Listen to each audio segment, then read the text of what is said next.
Ronggeng Duku Paruk, sebuah novel karya Ahmad Tohari. Novel ini sangat terkenal dan pernah diterbitkan secara terpisah. Sesungguhnya Ronggeng Duku Paruk merupakan trilogi dari 3 judul novel, yaitu Ronggeng Duku Paruk, Lintang Kemukus Dini Hari, dan buku yang ketiga Jantera Biang Lala. Yang buku kecil ini tentang Ronggeng Duku Paruk saja, dan yang tebal ini mencakup ketiga trilogi tersebut. Ahmad Tohari sangat piawai di dalam menceritakan detail dari kondisi desanya, bahkan kemelut suasana batin dari masyarakat desa Duku Paruk. Ronggeng Duku Paruk, ronggeng artinya penari, Duku Paruk adalah sebuah desa kecil yang namanya Paruk. Duku Paruk adalah sebuah desa kecil yang sangat miskin, dengan penduduk yang berpikiran sangat sederhana. Dan karena kemiskinannya itulah seringkali terjadi malapetaka tempe bongkrek. Tempe bongkrek adalah sebuah makanan khas masyarakat yang apabila diolahnya kurang bagus, maka akan menimbulkan racun. Dan suatu hari di desa atau Duku Paruk ini mengalami sebuah tragedi, yaitu banyak penduduk kampung yang meninggal karena keracunan memakan tempe bongkrek itu. Itulah salah satu tragedi kemiskinan warga Duku Paruk. Mengenai ronggeng atau penari, sesungguhnya bukan hanya sekedar ekspresi kesenian belaka, tetapi warga Duku Paruk menganggapnya ronggeng atau penari merupakan warisan leluhur yang harus terus-menerus dipelihara, karena dengan adanya ronggeng atau penari menjadikan desa itu terlepas dari bala, terlepas dari bencana, bahkan merupakan kebanggaan tersendiri di dalam menghormati leluhurnya. Dalam cerita Ronggeng Duku Paruk ini, Ahmad Tohari berkisah bahwa sudah hampir 11 tahun, 12 tahun di Duku Paruk sudah tidak ada ronggeng lagi.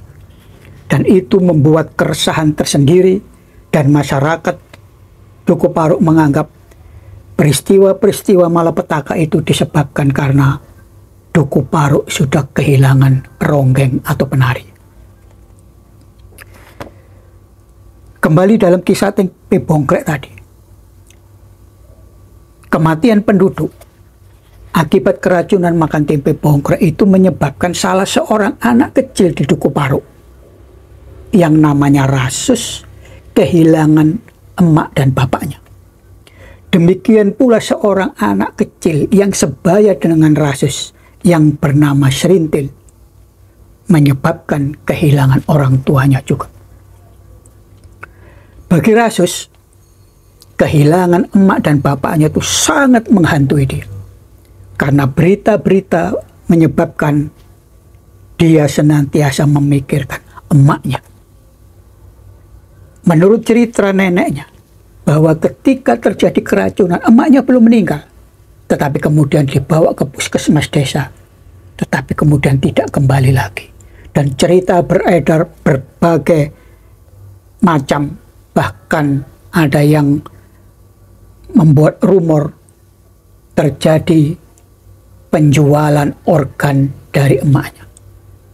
Dan Rasus tidak pernah ketemu emaknya itu.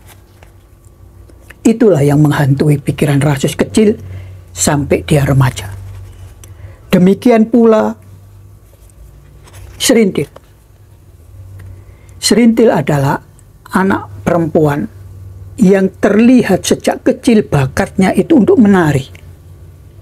Dan dari bakat Serintil yang pandai menari beserta kewibawaan gerakan-gerakan yang dilakukannya itu dianggap oleh warga desa bahwa Serintil merupakan jelmaan dari Indang Ronggeng yang sudah lama menjadi kebanggaan Duku Paruk. Akhirnya ringkas cerita, Serintil ditabalkan menjadi ronggeng dengan ritual yang sangat rumit dan sangat tidak bisa diterima oleh warga atau penduduk yang adat istiadatnya berbeda. Tetapi bagi warga penduduk, apa yang dilakukannya itu merupakan sesuatu yang sangat bernilai. Kendati pun orang lain menganggapnya sebuah kebodohan, menganggapnya sebuah kebrutalan di dalam mendidik anak-anaknya. Persoalan timbul ketika Rasus sebagai temannya Serintil tidak setuju bahwa Serintil menjadi ronggeng dengan berbagai persoalan hidupnya. Tetapi bagi Serintil, karena tekanan ekonomi yang sedemikian rupa, dan memang secara alami dia mempunyai bakat untuk menari, maka dia tetap memutuskan diri untuk menjadi ronggeng atau penari. Dan sejak itu, kehidupan Serintil menjadi sedikit terangkat karena dengan statusnya dia menjadi ronggeng, secara sosial dia sangat dihormati warga desa, dan secara ekonomi dia sudah tidak kekurangan lagi. Mengapa? Karena setiap dia melaksanakan pertunjukan, pasti dia memperoleh manfaat-manfaat ekonomi yang sangat meringankan beban kehidupannya itu. Tetapi bagi Rasus ini merupakan siksaan, karena Rasus sangat terbebani oleh emaknya yang tidak pernah dijumpai lagi. Dan dia melihat Serintil sebagai temannya seakan-akan mewakili dari kerinduan Rasus kepada emaknya. Tetapi karena sekarang Rasus sudah menjadi miliknya orang desa, karena sudah menjadi ronggeng yang populer, Rasus merasa sedih dan dia meninggalkan desa atau Dukuh Paruk.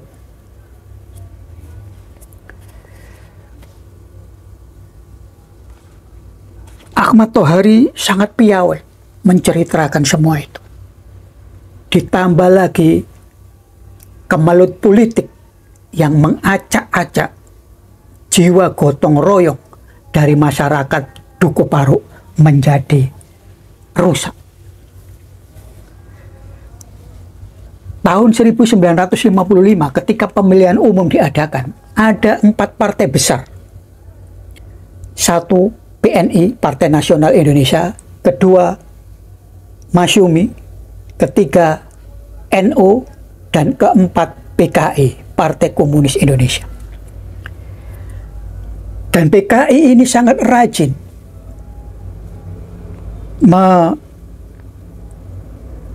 menawarkan gagasan-gagasan, ide-idenya yang sangat dianggap berpihak kepada rakyat.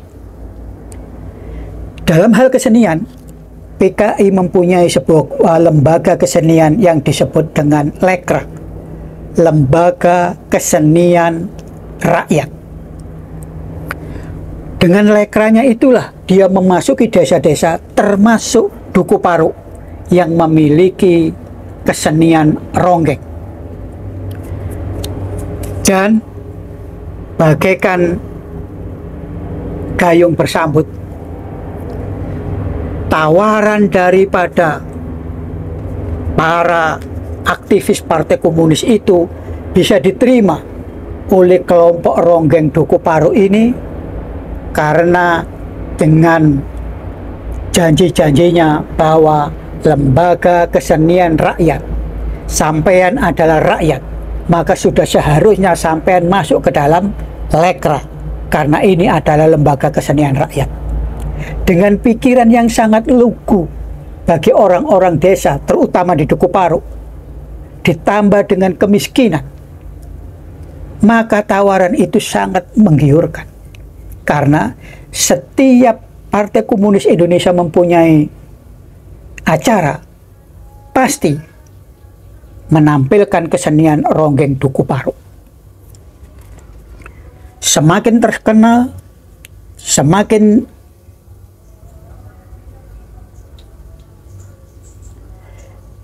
hidup kelompok musik atau kelompok penari ronggeng ini kecukupan di dalam ekonomi, maka itu menjadi hal yang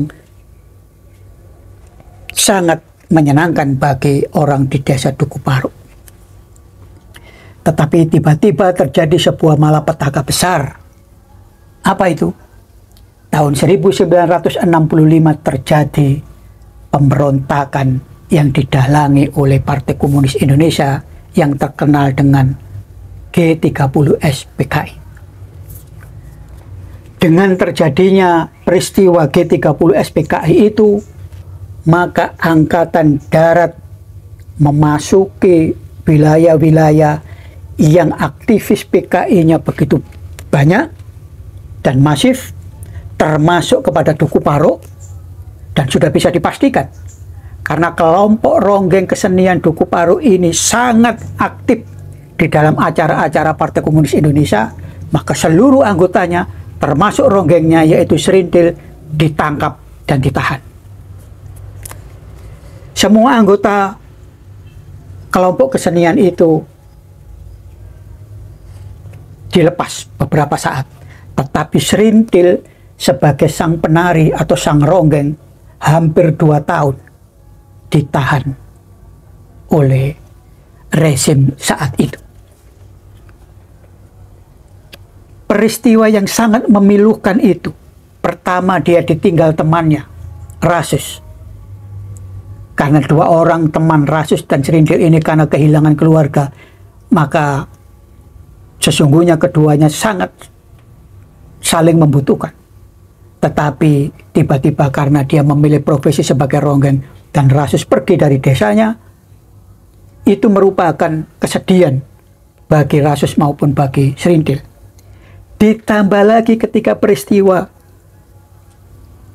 G30S PKI itu, dia ditahan selama 2 tahun dan mengalami traumatik psikis yang sangat hebat. Sehingga Serintil mengalami gangguan jiwa.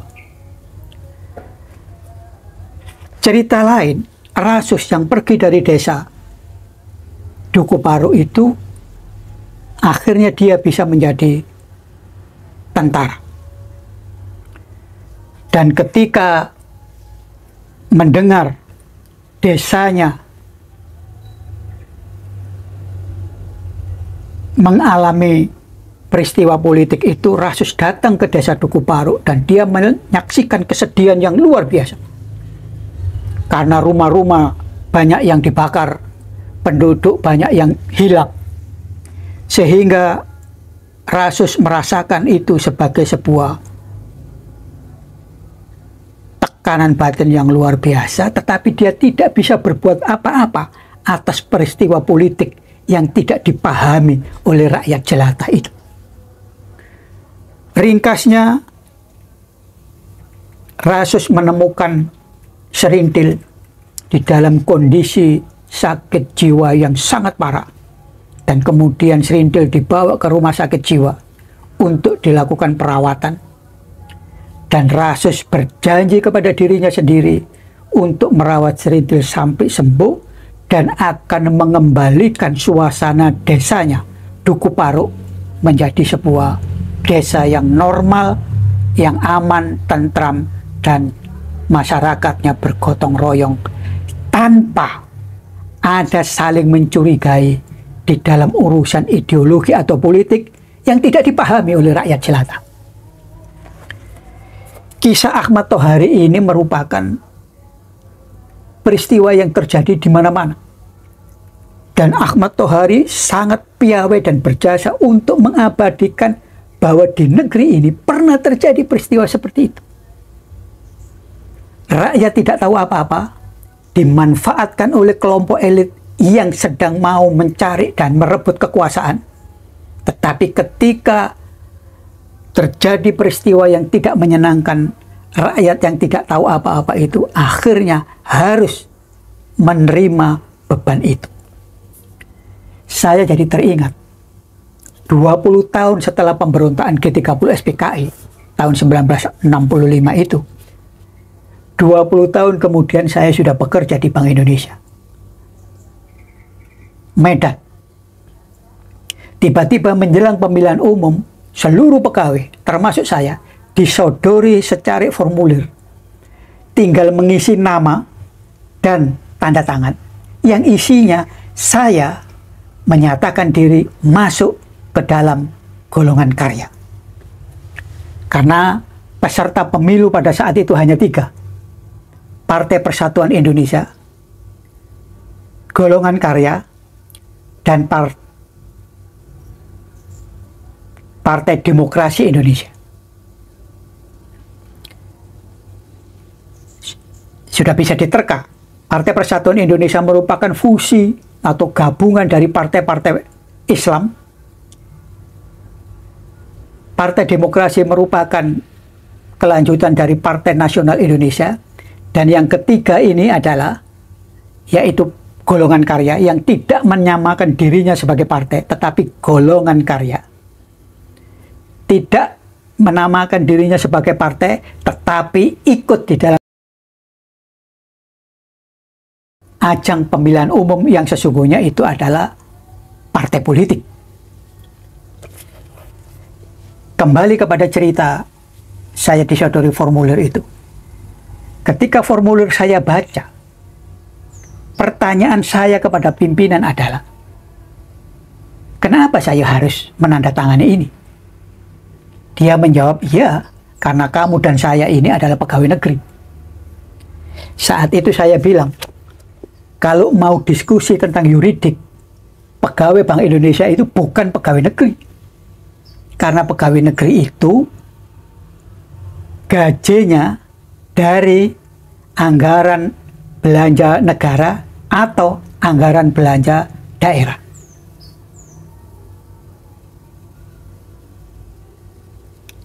Karena saya dan kita semuanya itu sebagai pegawai tidak digaji dari APBN atau APBD, mestinya kita bukan pegawai negeri. Tetapi sekali lagi, hal-hal yang sudah berbau pemerintahan